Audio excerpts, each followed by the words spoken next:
ready? Okay, we will call the meeting to order at 6:02. As stated in state statute, a current copy of the Open Meetings Act is posted on the wall of this meeting room. This meeting was duly advertised in the designated newspapers, and all board members were served notice of the meeting. Roll call. Cheryl? Here. Philip? Dwayne? Here. Chad? Here. Ethan? Donita? Here. Susan? Here. Lori? Here. Becky? Here. Brian? Here. Kim? Here. Lance? Yes. Excuse absent board members. I'm going to excuse Philip and Ethan. Seconded.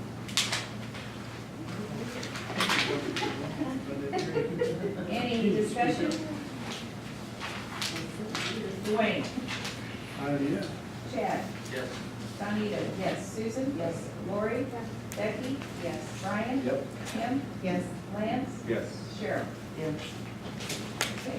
The science simulation curriculum and healthcare equipment.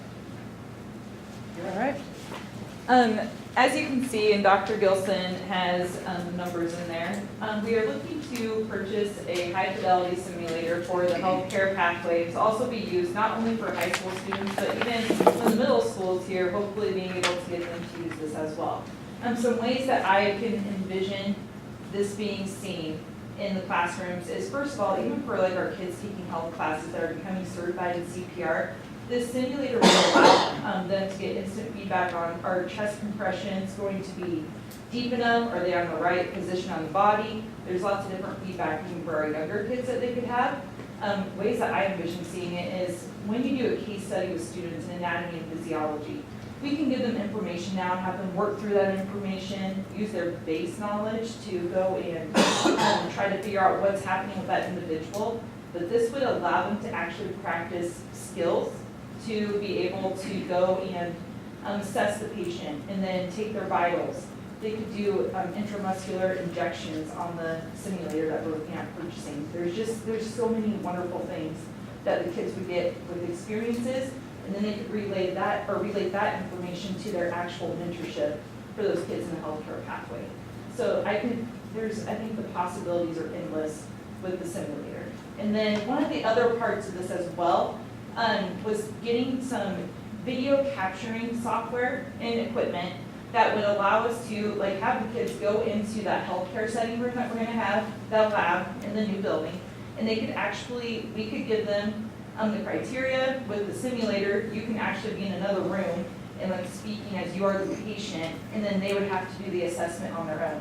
And then the software and the cameras would capture them, what they're doing, and then with that information, we could go and give them feedback. They could watch back all that video and then reflect on the process. What could we have done differently to assess the patient and treat the patient? Maybe in the future, we can even get some of our healthcare providers to come down and provide training to students as well, just to help prepare them for that next level, because nursing school, medical school, all of these things are becoming more and more competitive all the time. So we want our students to be ready for that college level and then beyond as well. So it would be, I think, phenomenal to add that to our science department. So, and it's like you can go through the information there. Again, I know the cost, it's high. There's a lot of cost to it, but I feel like this would be a great investment for the kids in this pathway. The equipment was, we were consulted with UNMC. They're building a new education facility units in Omaha, and I've been there a handful of times. Ashley has by now too. And the director of the program, Vince Dobie, has been the one that's helped us pick out the equipment. Really, they helped us design this area in the new building as well. As Ashley said, it'll give the kids a real experience. This thing, it sweats, it breathes, it has a heartbeat. There's blood that goes, and not real blood. Well, yeah, different fluid, they're amazing. I've seen them before, like Central Community College with their nursing students in Grand Island. This is what they practice on even, there for an associate's in nursing degree before they let them into a clinical setting. And UNMC, I would say is a phenomenal facility, and they do the same thing, even with their surgical residents as well. Like, this is where healthcare is going, because you don't want to put students with a patient if they can't perform basic skills on, you know, a mannequin that's able to do that. And I just feel like if we gave our students those opportunities, that once they get into these different programs, wow, like the base level knowledge that they're gonna have would be phenomenal. Yeah. Okay, what, on this, like, what's the, like, the lifespan? Is this something that, is there a renewal fee yearly, or is this just, So there's an annual about $3,000 to $5,000. You don't have to buy this warranty, but the warranty replaces everything if anything goes wrong. In terms of the life expectancy on it, they, as long as you keep up with that 3,000 to 5,000, they think it could last, I mean, as long as you need it to. Another benefit to it is if in 15 years or something, the technology gets outdated, then you can always trade it into them for an upgrade system at any point. But most of what you're buying here, it's a robot. Underneath the mannequin, it's a robot. What we've been advised is the mannequins that you'll see in a lot of nursing type programs, even in hospitals, are very expensive themselves. I mean, you could spend $6,000 to $10,000 on just the mannequin that basically you could give CPR to and get it to breathe. But Right. this with the video response system, that extra 20,000, it also, the diagnostics, it has a reading alongside what the student does. And so you can watch, the student can watch themselves, how they, you know, encounter the patient and how they have diagnostics. software sometimes has updates and stuff like that. Does that include any updates, or? Yeah, it Or if includes- there's any malfunctions? It includes them coming out on site too. They said if you don't do that, there's a short-term warranty, but you'd have to pay for a technician to come out, fix So it, it's about repair it. 3,000 for maintenance. or- Yeah, or the- award. Yeah, the other benefit, I asked about, can you buy a used model, is there something UNMC could donate to us, and they don't, it doesn't quite work that way, so, but the advantage of us staying in line with what UNMC uses, this is CAE, it's the company, is, again, their training, Ashley, and I'm excited that Ashley's so excited about it, because Yeah. she would be one to be trained, we probably train Christy Werman, who's an RN, and Brenda Searle. They would be highly sought after in terms of locally, because this could be portable. You could take it to Broadstone, you could take it to Mary Lanning and train. I've reached out to Lauren, the local emergency response person, and asked about writing some grants together. With the purchase of this, we'd be eligible anyway, but I think we'd be in a good running for that revision grant that's $50,000. Sutton got it last year, because it says right in the grant, a hard to fill area, career area that has an impact on Nebraska economy, which they talk about ambulatory skills, emergency medical skills, and nursing, which this is the ultimate practice device for those things. It's expensive. It doesn't have to be approved tonight, no, but there's a 60-day, it takes 60 days to get it here, and then their training is intense. And so to get it in use next year, we need to start thinking about it in the next couple And that months. includes training, so. Yeah, all this intrudes. Yeah, the amount that you have on there includes the training and the quote. And I know I would, before we have it next year, I would like time to be able to go and just figure things out myself, be prepared before I'm introducing it to students as well. So it would be great, sooner we could have it and start doing things, going through that process, getting the training. I myself would like to reach out even to different individuals in healthcare, and I want to learn along with them, because that's part of being a teacher, get to keep learning as well. So what can we, what could we do from our perspective here to help prepare these kids?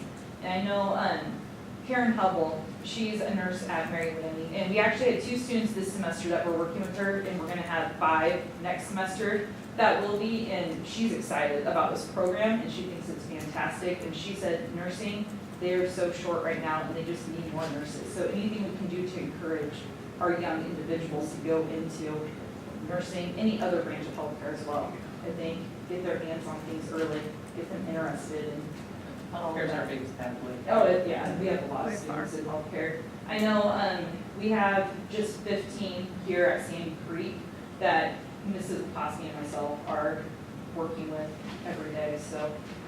And most of the other pathways have 5 or under that, they're working with, but we just decided to have them all in our focus room. We thought it'd be easier to manage if we just had all those juniors and seniors.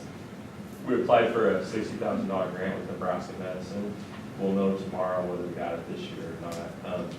I wish I could say, and 21 schools are in are in that, but each year they plan on having that money open with something like this. There is a lease purchasing option, so we could leave the door open and, and I didn't have that presented to you tonight, but there's an option to do a lease purchase with this. And, in terms of, I want a commitment from you guys. It doesn't have to be tonight, but I will go out to Broadstone and Mary Lanning and some local, but I just need a commitment that we're gonna buy this, because I'd like to get some donations or a partnership with them. I've talked to CCC already, and they've said that with their grant writers would work with us on some other opportunities, but the whole package is, it's close to $100,000. We did this investment in manufacturing. Of course, we got a grant offsets a lot of it. We made this investment in welding and some of the construction stuff, and so I think this would be an area. There's another big piece that we're looking at, and Anna Mataj table, but I'll present that information later on, and it's going to carry similar costs, but it's an amazing piece. And next month, Ashley's actually presenting her pathway to you guys. Yeah, so we'll probably, if they're ready to hear about it, and if not, we can, whenever you're ready for it, but that's another piece of equipment that is amazing as well. But Yeah, we got 17,000 of a grant that I put toward it right away, so there's a little bit of offset. You might have said this, really. What's the lifespan of this equipment? It's, if you pay an annual, it's a 3,500 to 5,000. I think it starts out 3,500, but they said budget for 5,000 in case that goes up. Then it automatically, they fix it's a full warranty on it. If something went completely haywire with it, they can fully replace it. So as long as you'll give, and what the sales rep and even the UNMC said is, you guys are gonna be one of the few in your area, well, maybe the only one in our area that has something like this. They said, even if you get Mary Lanning or Broadstone to chip in and cover that each year for you, and then, in the summers, that might be something that they could use on site. The camera system can be portable and also. This is a fixed cost. The portable is probably a little bit less than that, so you could take those cameras off-site too. Again, I'm just looking for if you guys would support something like this, or if you need more time, think about it, talk about it. It'll be an amazing experience. And what I'm excited about is that Ashley can incorporate it into her Right, science and I class. think that's the part, even for our kids that are taking some of those health science classes through CCC right now, that they're really missing, because a lot of it's on the computer, they're taking, quizzes and tests, but they're missing that hands-on part. So perhaps, with this, we would be able to add like a separate portion that's just, high school credits, like a lab portion where they could apply some of their knowledge from those classes too. I just think there's a lot we could do, so those classes become more tangible to them, and they're not just like reading and taking a test over it. Because I know a lot of them, medical terminology, I think, has been, like, they've been working really hard, a lot of them this semester. But this, No. this learning space, is that an additional 21,000? Yeah, that I just put down below. That's an Should we be voting additional. on the whole thing? What's that? Should we be voting on the whole package? If you're excited about this and you want to put it up there, then that would increase So the would cost, that extra- 21,252. Yeah. Is that, It's software videos. It's a 2-camera system. The benefit to it is once you put the initial cost, you can add other systems to it later for a lot less. Like if you try to design 4 rooms with that video capture system, the price comes down pretty dramatically. It's that first initial system, because it has its own server that stores all this video. Right, because you could be talking, while they're doing an assessment, you could have over an hour of video easily, and then going back and reflecting and analyzing each piece. Basically, there can be a camera that it can zoom in, so you could see like a button on the shirt, like that's how far the camera can zoom in to assess, to make sure students are dealing with the issue unit with the patient. And it could probably, I mean, I think we could use it in other areas as well if it was affordable, like beyond healthcare too. They could maybe use it, for a skills assessment in manufacturing or in welding to make sure kids are doing what they need to do. How soon do we find out about the other grants? December 14th, I'll know tomorrow about the one grant. And then the other grant, the revision isn't until the summer, is Right, it doesn't open until, February 1st, and then I don't think we found out this year until, kind of depends on the feds, because it trickles down, but it was this summer, yes. I know I'm asking for a lot of money, and if you're uneasy about it, Would this be kind of considered part of the equipment and furnitures that we were going to put in? this In is, our million? this is something that, yeah, I've set money aside for in case we don't get any grants, because we just have so many kids interested. And I say 61 because when you look freshman through, we had over 50 interested last year, and some changed their mind, but Right. I think we have about 61 right now this year.